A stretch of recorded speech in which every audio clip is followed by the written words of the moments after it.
Greetings and welcome to the Tiger's Den. This is the voice of Cheryl, and I am Toothless Tiger. I'm coming to you today to speak to my sisters, young and old. But one thing I do see is a very large misrepresentation of women of age. And I am 65. And a lot of my new subscribers are in my age category between 54 and 65, and some over 65, and I'm honored. There's so many things we've gone through in life, but for the majority of us, we were all born in an era of Jim Crow. We kind of remember what it was like seeing signs for whites only or for black only. We kind of remember seeing on the news people being attacked with the police, animals. You know, the beautiful German shepherds. I love those dogs. To this day, I love those dogs. But it was a horrendous thing to see. We were born in a time when we did see our parents together.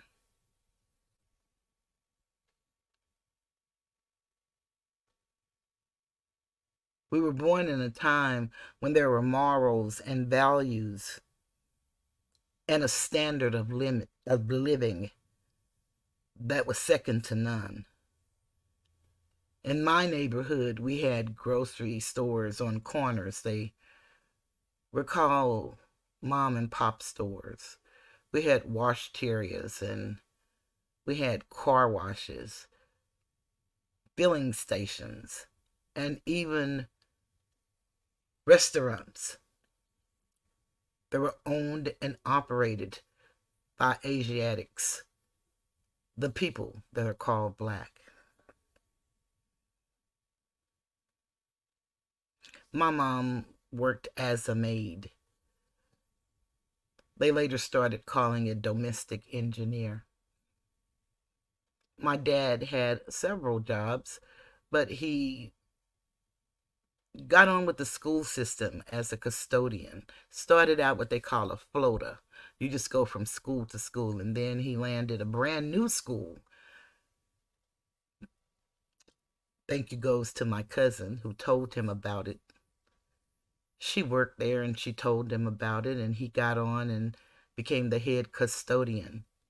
And then he was moved to another brand new school, and that's where he retired from. It seems gone are the days of husbands and wives. No one seems to respect the sanctity of marriage anymore. There has always been a time when there were children born out of wedlock. But that does not mean that they were born loveless. But I'm here to talk about when you've lived through Jim Crow and grew up through civil rights and experiencing the new Jim Crow, which I call Johnny Lee and Janice Marie. And life has hit you through whatever circumstances.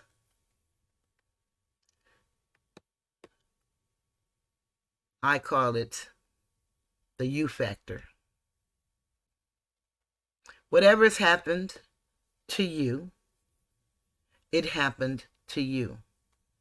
And let no one make you feel bad about you expressing whatever has happened to you. I didn't know the majority of my life that I was considered, quote unquote, codependent. I thought I was just a loving, giving person. That's just who I am.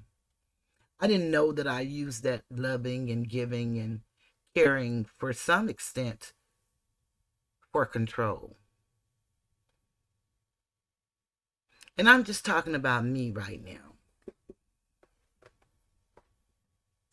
I had a fairy tale romance with my first husband until we became husband and wife. And I started learning things that I had no knowledge of. Like I had no clue about alcoholism.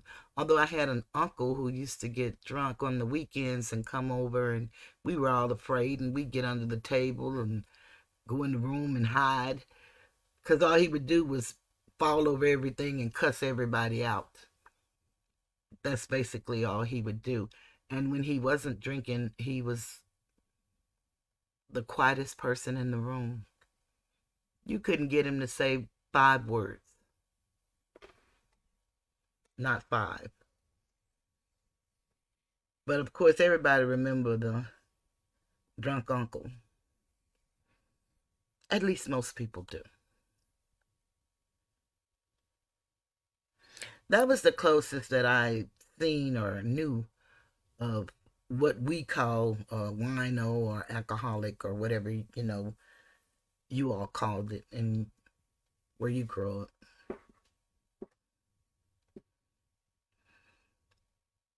But that was the first time I had a personal encounter, not only with a person that had a drinking problem, but that was also domestically, as we call it today, abusive.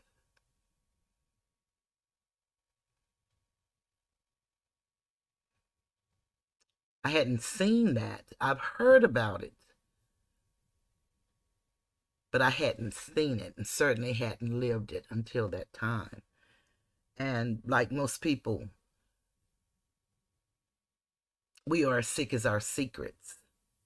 And I kept it a secret until one day it couldn't be a secret anymore.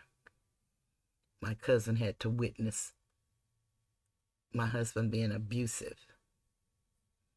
My grandmother was ill.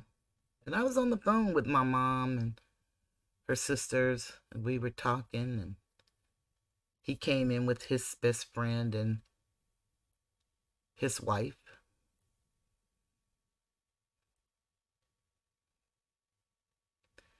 And for some reason, the best friend told his wife to come here, close to me, which was him. And I was in the living room on the phone. My cousin was there, sitting down. And I don't know what made him decide that he's going to do what he did, but my ex-husband told me to hang up or something, and I was telling him, trying to explain what was going on, and the next thing I know that he had hit me so hard. We had a leather couch, and both the leather couch and myself went backwards. And that must have been painful. I couldn't even get the word leather out. But it is real, and it did happen. And she saw that.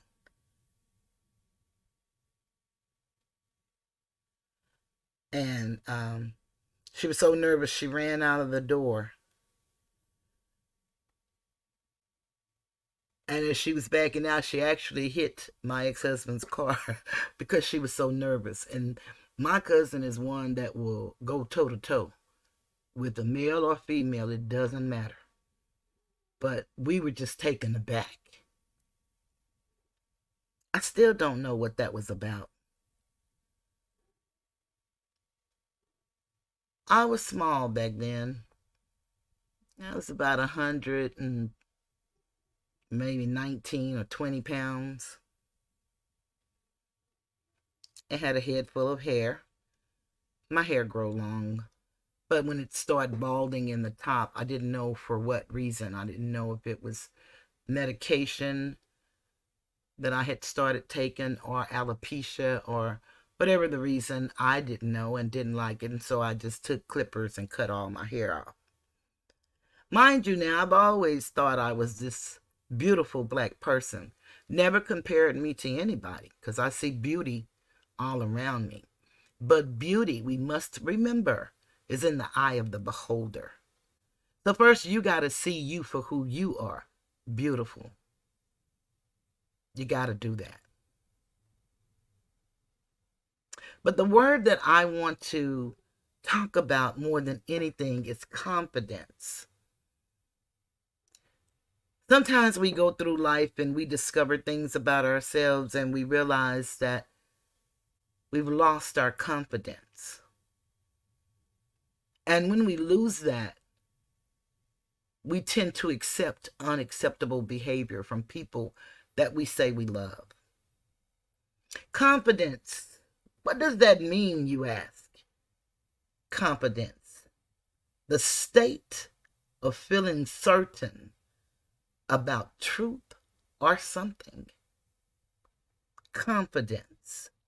A feeling of self-assurance arising from one's appreciation of one's own abilities or qualities.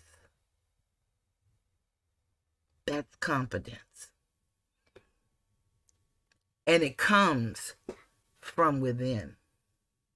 So no matter what you tell yourself in your head about yourself, if you're not speaking life into yourself, you're speaking death. And you want to get away from that because it's appointed once for man to die. So we know that's going to happen. We don't know when, we don't know why. We don't know how, other than it is said, it is written, and we have experienced it by some shape, form, or fashion. Someone that we knew personally or know of have lost a loved one to death. So we know that's going to happen. But while we're here, let's try to get in tune with who we are as individuals. It's called the you factor. That's what I call it. Because nothing can happen to you without you being a part of it. And that's the truth.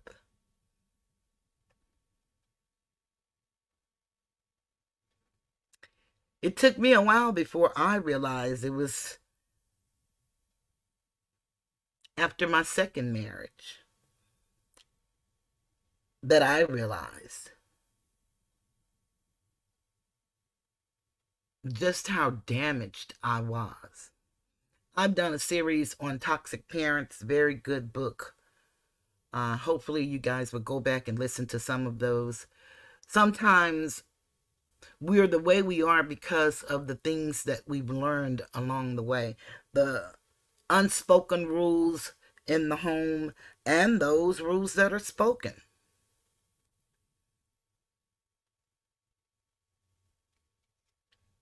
Sometimes the messages we receive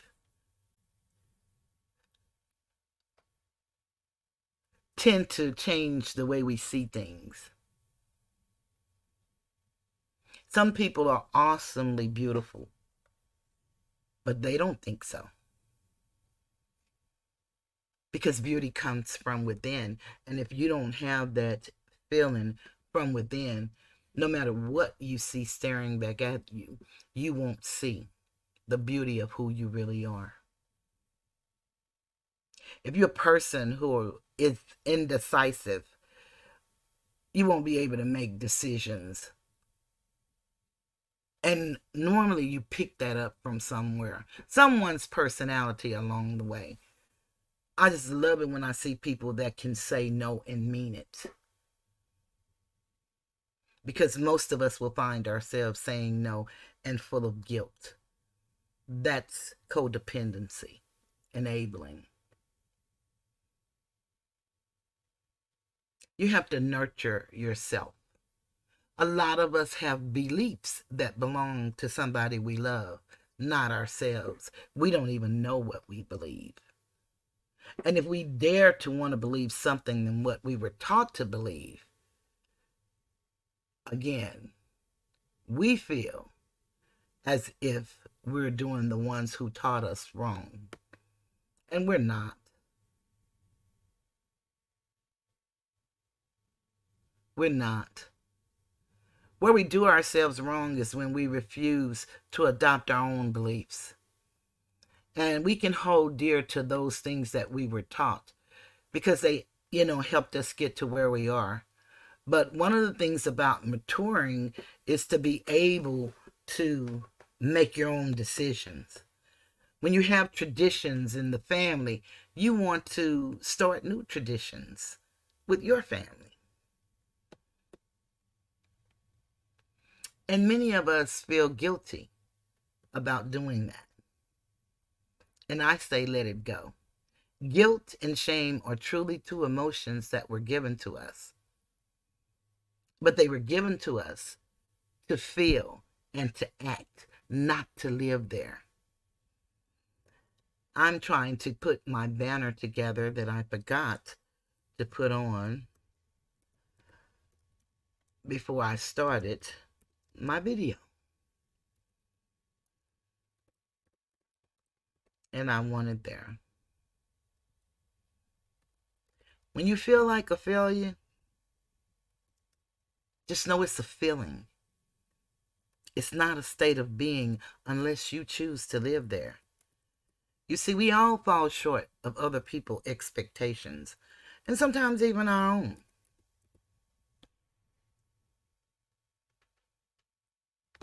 Being that I'm not a judgmental person, I do my best not to live there. And that's all we can do, is not live there. You can feel whatever you choose to feel. I suggest that you feel it. What's wrong with a lot of people today is they're masking and self-medicating. And when you're doing those things, you're not being your authentic self. You're not being the you that you were purposed for. Most of us don't even know our purpose in life, and we're 50 and 60 years old, and we still don't know our purpose because we're listening to what other people told us our purpose is supposed to be. Your purpose is anything you love and you wouldn't mind doing, whether you got paid or not, because 9 times out of 10, you're already doing it. I'm a firm believer in writing, and I do sell journals and ink pens, but you can buy a tablet. You can use your notepads on your phones. Most of us only use our phones to talk on or maybe to look at videos, because if you're anything like me, you may not be too in love with technology, but some of you guys are great, excellent, and know a lot. I suggest that you start writing going back to your beginning. One of the things I learned in the 12 steps of Alcoholics Anonymous, and I wasn't an alcoholic, but I loved alcoholics and drug addicts. And so I had to find out what about me that attracted me to those people and why I felt the need to save or change them. And, someone may drive you to the room, but I'll guarantee you, once you get to that room, you will soon find out. This might be what drove me in the room, but I'm here because of me. And I tried Al-Anon, but it just didn't work for me. It was too much pain and denial, and I was hurting. And a lady from AA next door asked me, why don't I join them? And I told her, well, I'm not an alcoholic. And she says, the big book only requires that you have a desire not to drink. And with that desire, I went in for 9 months every day. And I listened to people's struggle with self-medicating, with alcohol, drugs, using people. They had sex addictions, gambling addictions, along with the alcohol and the drugs. And a lot of people don't view beer and wine and other alcoholic drinks as a part of that self-medicating, mainly because it's legal. But one of the things that I learned from Bill W., and he says, and I'm going to use paraphrasing because I'm going to use my own vice. If whatever you're doing is keeping you from doing what you would ordinarily do, or if it has you doing something that you wouldn't ordinarily do, then you might have a problem with it. See, only you can deem yourself whatever the ism is. Only you can deem yourself that. I can call you all kind of names, but that does not make you be who I say you are. You are who you say you are. And those are the things we got to get out of our head, what others say we are. One of my favorite lines is, to thine own self be true. And if you're true to yourself, I promise you, you'll be true to everybody you meet. Whether they like your truth or can take your truth, that's on them. As long as you don't harm them and don't allow them to harm you, no harm has been done. I'll be doing videos like this periodically. And if you have any questions of me, my email is cyjourn1026@gmail.com. And if you come to any of the lives, which are Wednesdays and Sundays at 8:15 p.m. Central Standard Time, you can always ask a question in the chat if it's something that you want to ask to me or want me to address. I really love what I do. This is my purpose. And I really like to encourage. I don't like to discourage, but I will if necessary. I'm that type of person you're going to either love or you're going to hate. It's your choice.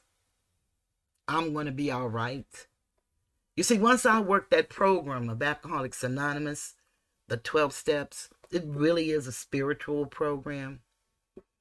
And when you start actually giving yourself to something for yourself, then you can go back. You can't change your yesterdays, but you can certainly acknowledge some things about yourself that perhaps you see in others and you dislike, and you don't know that's what it is. You see, no matter how many pounds I am today, no matter how many teeth are missing, which are all, no matter how bald I love cutting my hair, when I look in the mirror, I see the most beautiful girl in the world staring back at me. It was a very painstaking journey.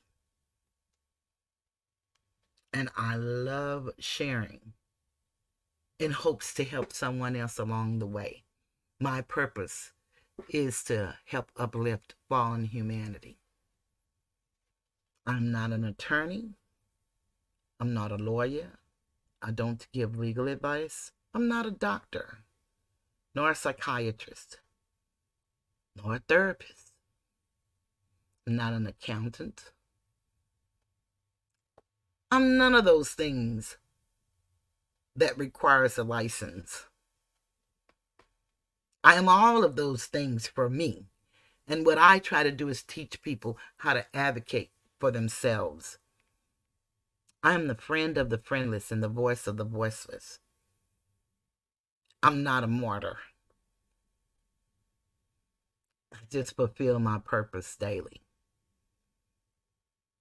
So I hope this short video helps.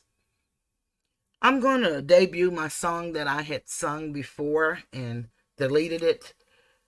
But I think that a lot of women who are caught up in bad relationships face these moments in time and don't really know how to get out from under a domesticated situation that could be detrimental to her life, her health, and her children. It's happened to the best of us. So if you should be going through something like that, you're not alone. You know, you have those friends that everything is perfect. And for some friends, they do have a beautiful, loving relationship. For most, they don't. But if you learn to listen and trust yourself and know who you are, man, know thyself. And when you say man, in that instance, it's mankind. Know yourself. But I'm going to play this song as I leave out, and hopefully you'll listen to the end. I'm sure Fonnie Willis is singing this song to Nathan Wade. And we're going to talk about that in another video. But for right now, I'm going to get ready to leave the Tiger's Den. Have a beautiful, beautiful rest of your day.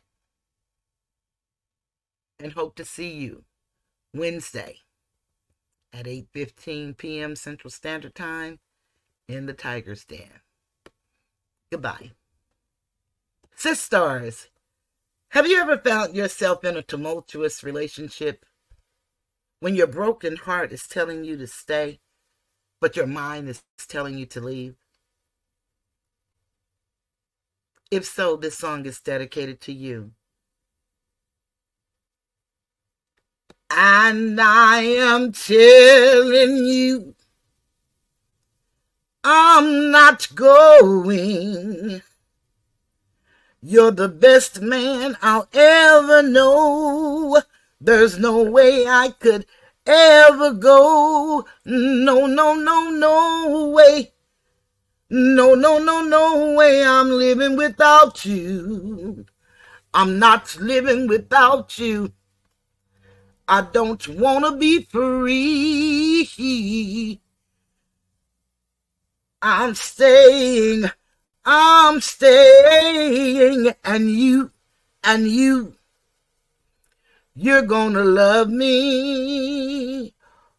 Oh, love me. You're gonna love me.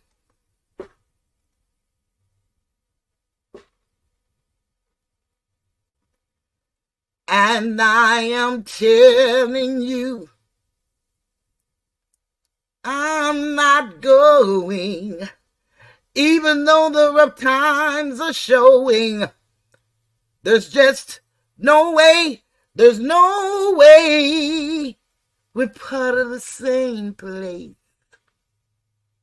We're part of the same time. We both share the same blood. We both have the same mind. And time we've had so much to share. No, no, no, no, no, no. I'm not waking up tomorrow morning and finding that there's nobody there. Darling, there's no way. No, no, no, no way I'm living without you. I'm not living without you. You see, there's just no way. There's no way. Tear down the mountains, yell, scream, and shout. You can say what you want. I'm not walking out. Stop all the rivers, push, strike, and kill. I'm not going to leave you. There's no way I will. And I am telling you, I'm not going. You're the best man I'll ever know.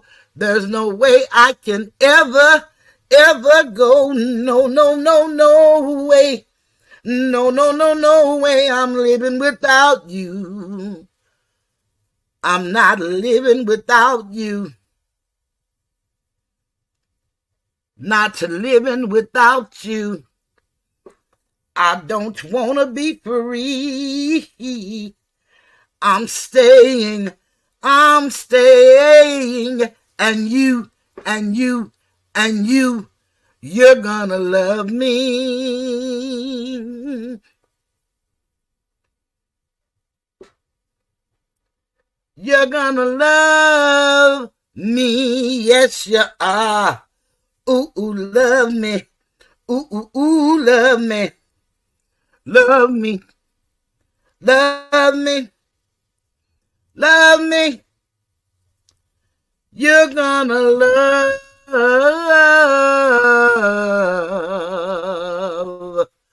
me.